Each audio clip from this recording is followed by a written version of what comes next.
Des milliers d'Africains mettent au quotidien leur vie en danger pour partir. La montée de l'immigration est l'une des motivations à l'origine de l'association de lutte contre l'immigration clandestine. Créée en 2001 sous le nom de Stop IMI, l'association est connue aujourd'hui sous l'appellation de l'association de lutte contre l'immigration clandestine, ALSEC. C'est le quartier Bastos à Yaoundé qui abrite le siège de l'association.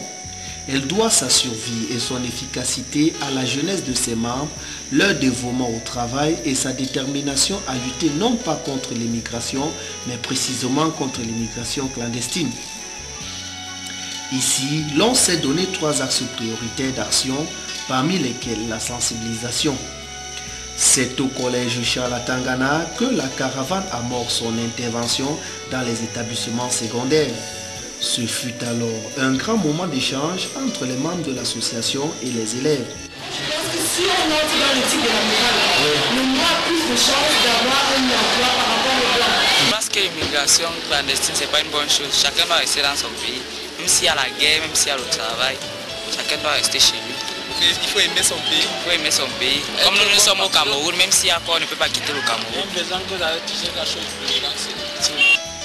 Des échanges qui ont permis la création des clubs ASEC qui devront servir de relais à l'association. Dans les universités par contre, ce fut un grand moment de réflexion autour de la problématique grâce à un espace de débat entre intellectuels qui à chaque fois proposait une ébauche de solutions.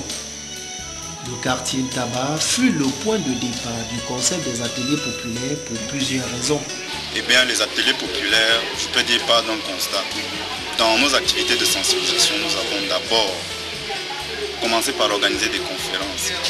Des conférences où nous invitions des professeurs pour discuter sur certains thèmes. Mais ces conférences avaient une limite, c'est qu'elles ne touchaient pas les acteurs de cette immigration clandestine. Parce que nous sommes une association qui lutte contre l'immigration clandestine. Il fallait aller vers les foyers, vers les principales personnes concernées. Donc nous nous sommes dit, nous devons aller dans les quartiers, nous devons mener une sensibilisation de proximité. C'est de là donc que l'idée des ateliers populaires est née. Une action dont les objectifs étaient clairs. On rassemble une grande frange de la population et on lance un thème. Et de ce thème émergent des solutions proposées par les populations elles-mêmes. C'était mieux et c'était plus efficace. En Ntaba, le public venu nombreux n'a pas manqué de dire sa satisfaction. Je n'encourage pas les gars qui partent sans fond parce qu'ils ne parviennent pas à faire un effort pour qu'ils s'en sortent devant. Ça, c'est encouragé dans le néant. Si je viens à ne plus revoir mon frère un jour, parce qu'il est allé mourir dans le décor de Gibraltar par exemple, parce qu'il voulait traverser la mer, ça va me faire plus mal. Donc je conseille vraiment à mes frères de réfléchir mûrement avant que de s'engager. Mais je dis encore, par voie clandestine, c'est trop dangereux. Les usagers de la gare routière de Tongolo n'étaient pas en reste dans la sensibilisation. Les agences de voyage ont été envahies par les affiches de l'association. Mais lutter contre l'immigration clandestine demande assurément que l'on pose le diagnostic du fléau. Qui est-ce qui part? Pourquoi vont-ils précisément? C'est-à-dire, quelles en sont les motivations? Et où vont-ils? La réponse à cette triple interrogation constituait le mobile fondamental de cette étude. Vous comprenez qu'il était indispensable de maîtriser au préalable, de façon scientifique, quelles sont les raisons qui poussent notre jeunesse à émigrer vers l'ailleurs. Nous nous sommes donc donnés pour comprendre, pour maîtriser avec exactitude, ou tout au moins une quasi-exactitude, pour mieux orienter les axes ayant trait à la sensibilisation. Cette étude, au-delà de son caractère scientifique, puisqu'elle s'est efforcée d'être bien menée, vient pallier une carence, une insuffisance, parce qu'elle est novatrice. C'est la première qui est réalisée en ce sens au Cameroun, tout au moins ce qui nous semble. Elle vient donc compléter les données d'analyse qui peuvent permettre la compréhension efficiente du phénomène de départ. Ainsi présentée, la situation pour le moins préoccupante nécessite un traitement.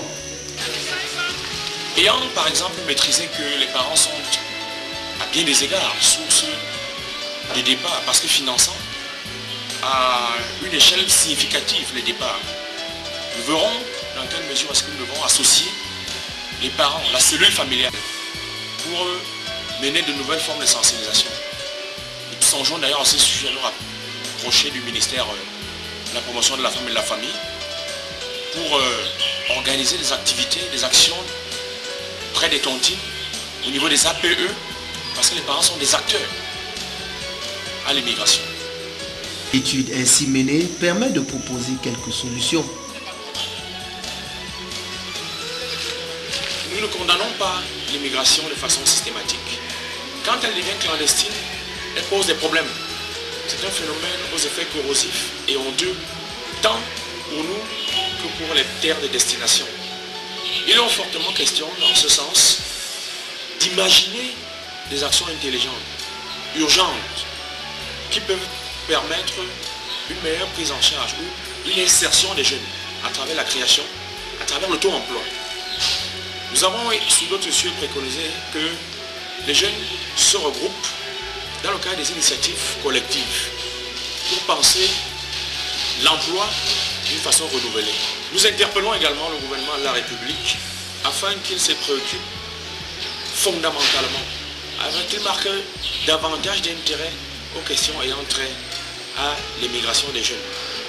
Par exemple, en créant un cadre de concertation entre des associations comme la nôtre, des institutions agréées telles que l'OIM, pour enregistrer les doléances régulièrement formulées par la jeunesse en termes de politique de l'emploi, par exemple, en termes d'égalité des chances,